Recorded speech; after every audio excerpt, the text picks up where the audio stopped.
இதுவரைக்கும் தமிழக அரசியலில் நாம் பார்க்காத ஒரு புதுவிதமான தேர்தலாக இருக்கும்.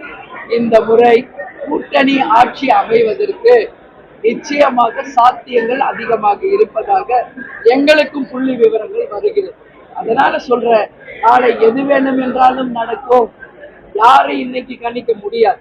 எனவே அப்படி ஒரு கூட்டணி மந்திரி சபை வரும் பொழுது அந்த அதிகாரம் அனைவருக்கும் பகிர்ந்து தரப்படும் போது உண்மையாக உறுதியாக மக்கள் நலனை முன்னிறுப்போம் என்பதை தெரிவிச்சு. மக்கள் நலனை முன்னிறுத்தி தான் இந்த கூட்டணி நிர்ணயிக்கப்படும் அப்படின்னா இவ்வளவு தாமதம் இருக்காங்க. எதை எதிர்பார்த்து இந்த தாமதம்? உங்களுக்கு அது தாமதமா தெரியுது. பத்திரிகையாளருக்கு நான் இன்னைக்கே எல்லாத்தையும் சொல்லிட்டேன்னா உங்க செய்தி எழுதுனே உங்க வேலை முடிச்சு. அப்படி நாங்க கிடையாது. எங்களை நம்பி லட்சக்கணக்கான தொண்டர்கள் இருக்கின்ற ஒரு இயக்கம் இது.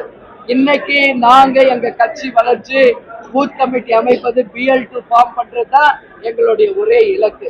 அதனாலதான் இன்னைக்கு 234 தொகுதிகளுக்கும் தமிழகம் முழுவதும் நேரடியாக சென்று மக்களை சந்தித்திருக்கிறோம். இன்னும் தேர்தல் தேதி அறிவிக்கல, கூட்டணி அறிவிக்கல, யார் வேட்பாளர் தெரியாது.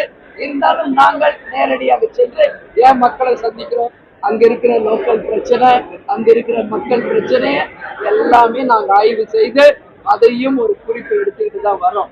அதனால நான் என்ன சொல்றேன், உங்களுக்கு காலதாமதம், எங்களுக்கு இது கரெக்ட்.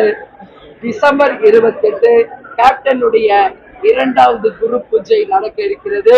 அதற்கடுத்து ஜனவரி 9 கடலூரில மக்கள் உரிமை மீட்பு மாநாடு 2.0 மிக பிரம்மாண்டமாக நடக்க இருக்கிறது.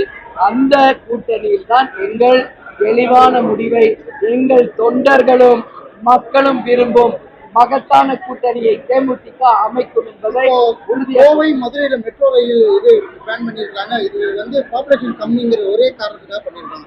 எந்த மாதிரியான போராட்டங்கள்? அதான் இப்ப தெளிவா உங்ககிட்ட பேசுறேன் மீட்டிங்ல. இந்த 2 ஊர்லயும் சிட்டில மெட்ரோ ட்ரெயின் திட்டம் ரத்து செய்திருக்காங்க.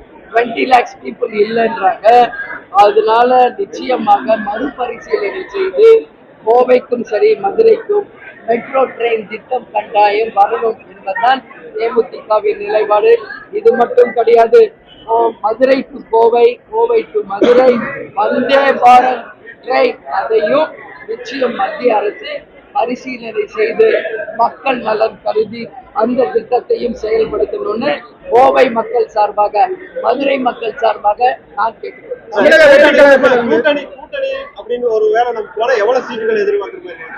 அதெல்லாம் இன்னைக்கு சொல்ல முடியாதுங்க. எல்லாமே ஜனவரி 9 கூட்டணி அறிவித்த பிறகு முடிவு. தமிழக வெற்றி கழகத்திலிருந்து